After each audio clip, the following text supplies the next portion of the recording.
with your kids. Hola, ni hao, konnichiwa, assalamu alaikum, shalom, mahaba, moni moni wanji, namaste, jumbo, bienvenidos. Hi, my name is Jedley, and this is the Reading with Your Kids podcast. We're coming to you from the beautiful neighborhood of Reedville in the southwest corner of Boston, Massachusetts. We are so delighted and so very honored that you're joining us in our mission to help all families grow closer through reading. Please be sure to tell all of your family and friends about the show, and please be sure to subscribe to the show on the iHeartRadio app, on Good Pods, Spotify, Amazon Music, Apple Podcasts, wherever you find your podcasts. Our guest today is Scott Emmons. He is here to celebrate Brainy Tops and their great collection of hybrid storybooks and coloring books. Before we invite Scott into the studio, we want to invite you to connect with us on social media. Facebook.com/readingwithyourkids. At Reading With Your Kids on Instagram. At Jedley Magic on Twitter. You can also connect with me personally on LinkedIn. Jed Doherty. We'd love for you to connect with us on social media. It's a great way to follow what's going on in the show and what's going on outside of the studio. On Instagram, on Facebook, on LinkedIn and Twitter, you can see some great pictures of my recent tour to El Salvador. I had the pleasure, the honor of performing with Clowns Without Borders for families all throughout the beautiful nation of El Salvador. El Salvador, as their president, President Bukele, says, is experiencing a rebirth. And it's a beautiful country. The people are beautiful. They still face some challenges, but they're meeting those challenges head on. And you can check out some of the beautiful, beautiful scenery and some of the absolutely gorgeous smiles that I encountered during my trip by connecting with us on social media. And, of course, we'd love for you to visit our website, readingwithyourkids.com. Join us right now from the beautiful city of Kansas City in Kansas.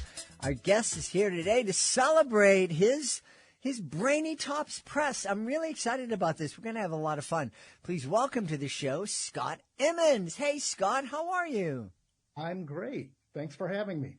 Delighted to have you on. I think we're going to have a lot of fun today. First, tell everybody what's going on at Brainy Tops Press, please. Well, Brainy Tops Press is fairly new. I launched it just last year in April of 2022, and it is a line of combination coloring and activity books with rhyming stories. I wanted it to be an interactive experience and something that went beyond just coloring. I look at a lot of coloring books and, there are a lot of great ones out there, but most of them are just images. Mm-hmm. And, okay, kids can have fun coloring the images, but I like the idea of bringing a story into it, too. I love writing funny rhymes, just fun rhymes. And so I wanted to bring that element into it, too. So I packaged those all together, and I have produced 6 books now. Wonderful. Now I have to ask, because in my own experience, the very first book that I wrote was called The Great Maratini, and of course I knew nothing really about writing or marketing books, and I have a really difficult time blowing my own horn. Love celebrating other authors, and that's why I love doing the Reading with Your Kids podcast so much. But in that book, I had sort of the same kind of idea that you had. I told it, I thought was a great story. And then at the end of the book, we included some coloring pages and some different activities. And when I did approach some folks who had small book fair companies and bookstores, the one thing that I heard repeatedly was, love the story, get rid of the activities and the coloring pages at the end of the book, and we'll carry your book. And I'm like, wait a minute. No, this it makes it different. It makes it better. But I was hearing something different. Is that something that you're running into? Are you hearing things like that?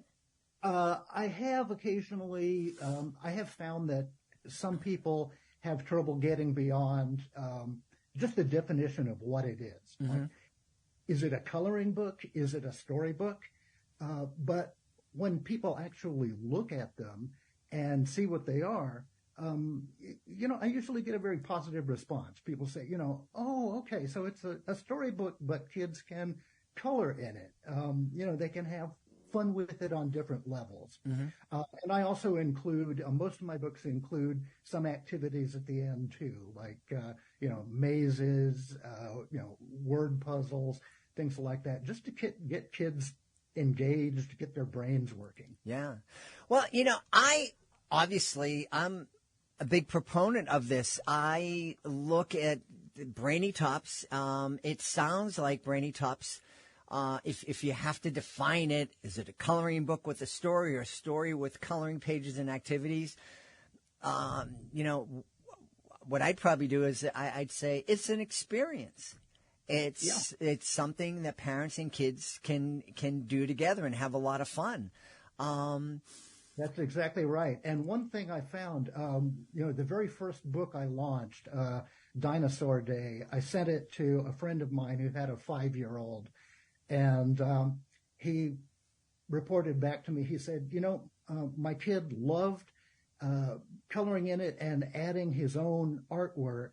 And he wanted to add his name on the author page because he had contributed to it. So since then, I've been putting a little line on the title page to say coloring and additional art by the kid. Now, has the kid asked for credit for that idea? I'm worried because he sounds like a future entrepreneur. Right? He's 5. I don't think he's thought that far ahead yet. But I'm impressed that he wanted credit for the one that he worked on. Exactly. Yeah. Right. But that's something I've heard repeatedly, is that kids are, they're not just coloring, they're adding their own dinosaurs or unicorns or whatever it is the book is about. Yeah. Well, it's interesting because I think, on the one hand, and we've celebrated, we're close to 2,000 episodes of the Reading with Your Kids podcast. So we've had all sorts of views and opinions shared on the podcast, and a lot of authors and parents, they look at books as this kind of, I don't want to use the word sacred, but like really special thing. And you need to keep it pristine. And you read it, but you try, you don't want the grubby jelly-stained fingers touching the pages because you want to read the book over and over and over again. And you want it to be there in this pristine condition when your kid is a parent themselves. And that kid can now read it with his or her kids. And I love that idea. That's kind of, that's kind of neat. But I also remember, teachers of mine saying, that book that's in perfect condition, I can look at that and I know that you've never opened up that book in your life. The books that really make a difference to you are the books that have the dog ears and the underlines and the highlights, and it's all marked up and it looks terrible because you're opening up and you're reading it every day. You're interacting with it. Right. Exactly. My experience as a parent was books didn't stay pristine very long. If a kid is really enjoying the book, those books, those pages are going to be turned. You're going to get the jelly stains and the sticky bits and stuff. Yeah. So, yeah. So where did the inspiration for the Brainy Tops books come from? Okay. Well, I had been writing for kids for quite some time. I wrote for the Netflix series Ask the Storybots, and then later Storybots Answer Time. And so, I enjoyed writing for kids. It was fun to do something fun and educational. And I had always kind of been interested in coloring and activity books just because of that interactive element. And so I had this idea to bring together coloring and activities with rhyming stories. And so last year, I used to be a writer at Hallmark in the humor studio there. And one of the advantages to that was that I got to know a lot of great artists. Mm. And the same thing was true. Later, I worked for Jib Jab, and they developed Storybots. And so I worked with a number of great artists there. But anyway, I teamed up with one of my old Hallmark friends, a guy by the name of Jeff Daly. And we did Dinosaur Day, which is just, it's a simple kind of day in the life of dinosaurs. Starts off, dinosaurs wake at the break of the day, dinosaurs stretch, then they're ready to play. Dinosaurs climb, dinosaurs slide. Big dinosaurs hunt, little dinosaurs hide. So anyway, so Jeff, very talented artist, he did a lot of research about different kinds of dinosaurs and then used his imagination, to reconstruct what might they have looked like. And so we have this, this kind of day in the life of dinosaurs in rhyme with Jeff's great illustrations. And then at the end, we have a section on just facts about these different dinosaurs. Because, one thing I've found in talking to kids when they're into dinosaurs, they really love learning about the specific dinosaurs and what are the characteristics of this one versus that one. Very cool. Yeah, and I mean, I remember as being a kid almost 100 years ago, loving learning about the Stegosaurus and the Triceratops and getting exactly. all those facts. And I think dinosaur facts were kind of my introduction to STEM and to, going beyond just let's read a story and forget about it.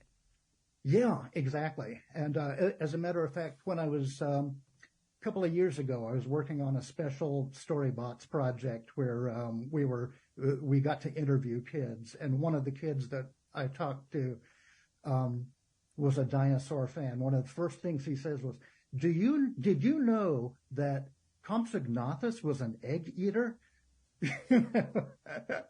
Just these random facts that come out. Yeah. So what are the other titles that are available right now on the Brainy Tops website? Yeah, absolutely. So there's Dinosaur Day, there's Unicorn Party, which is just kind of a narrative about unicorns getting together and all the fun things they do at their party. The Magnificent Monsters of Creepington Isle is a tour through an island of just wacky kinds of creatures. Then I have Where Does Pizza Come From? And for that, I got inspiration from my experience at Storybots. The formula for Storybots is basically that a kid asks a question, and then the whole story is about answering that.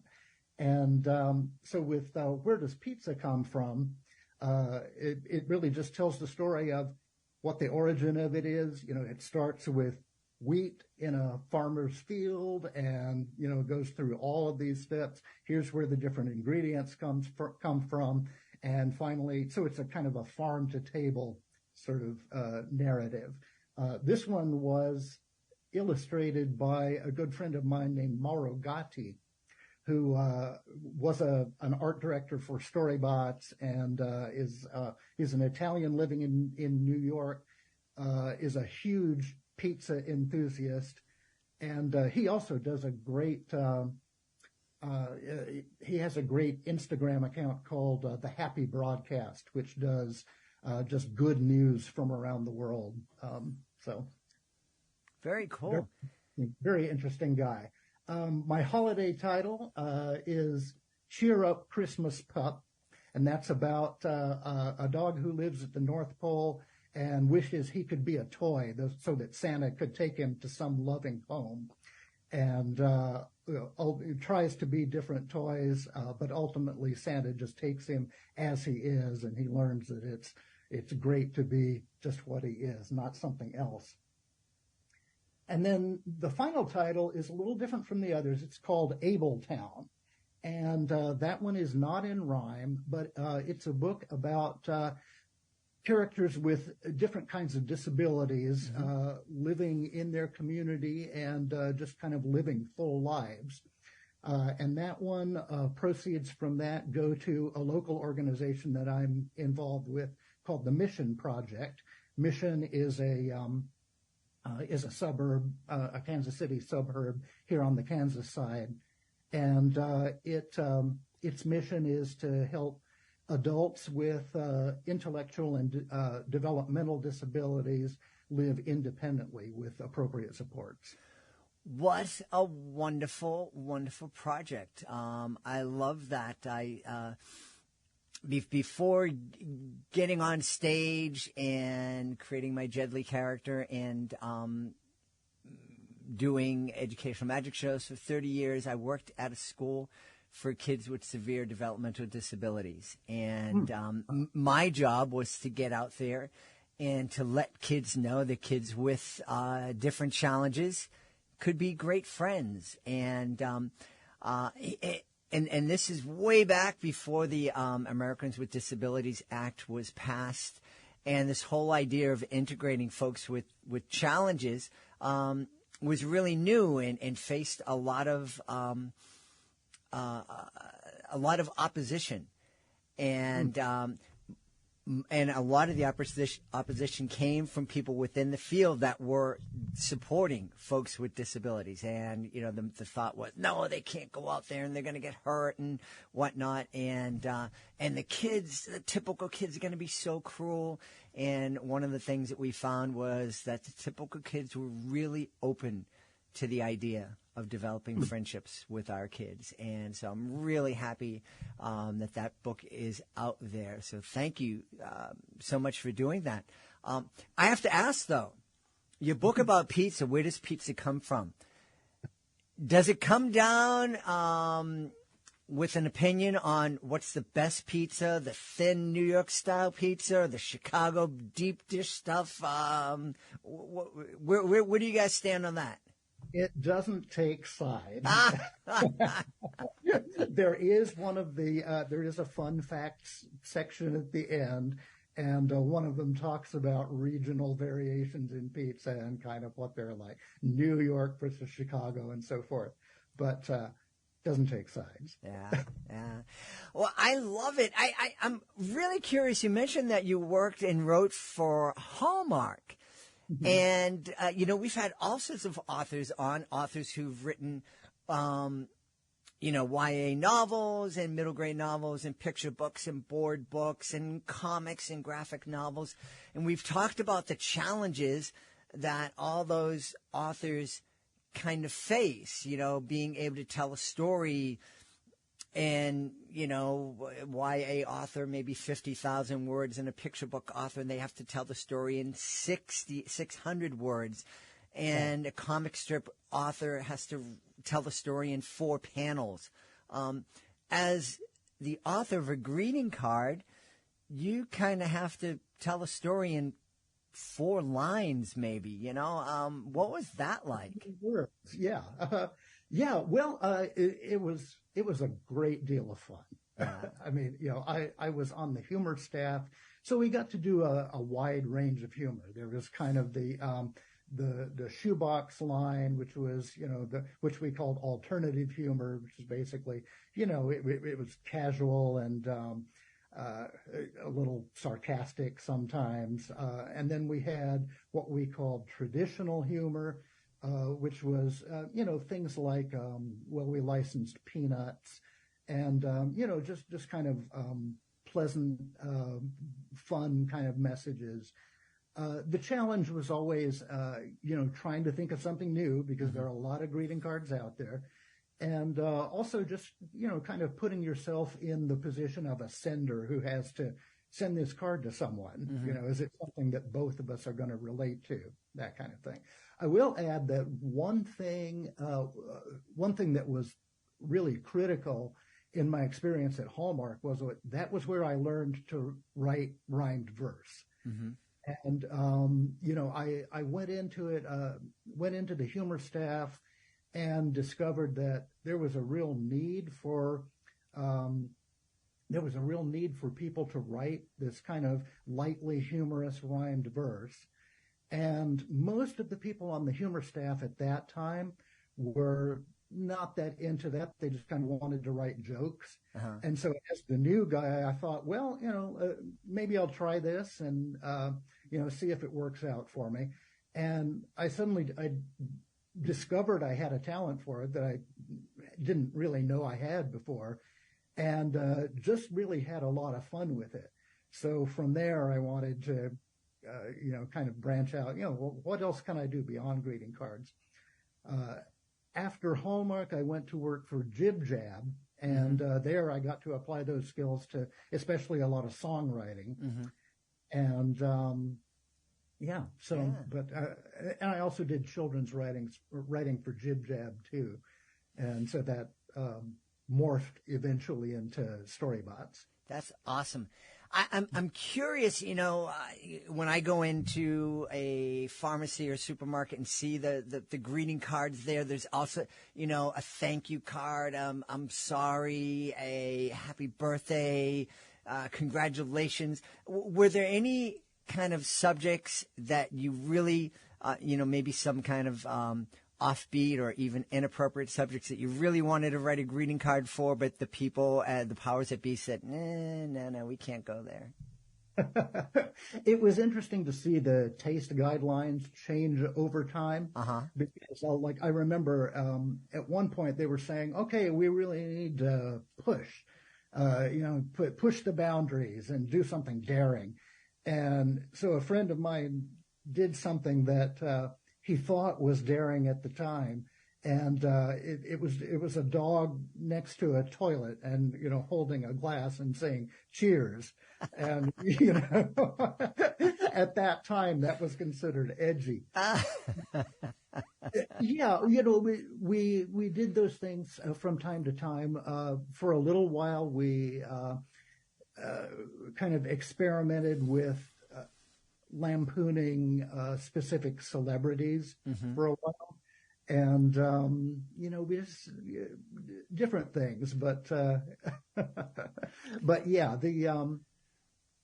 I think the most successful cards are you know, were usually the ones that had some little bit of edge to them, but were still fairly safe. I can tell you one thing that probably the best-selling card I ever did, and it's been out there all over the internet, and but it was just a cartoon of a couple of dinosaurs watching Noah's Ark float away, and one of them says, "Oh crap, was that today?"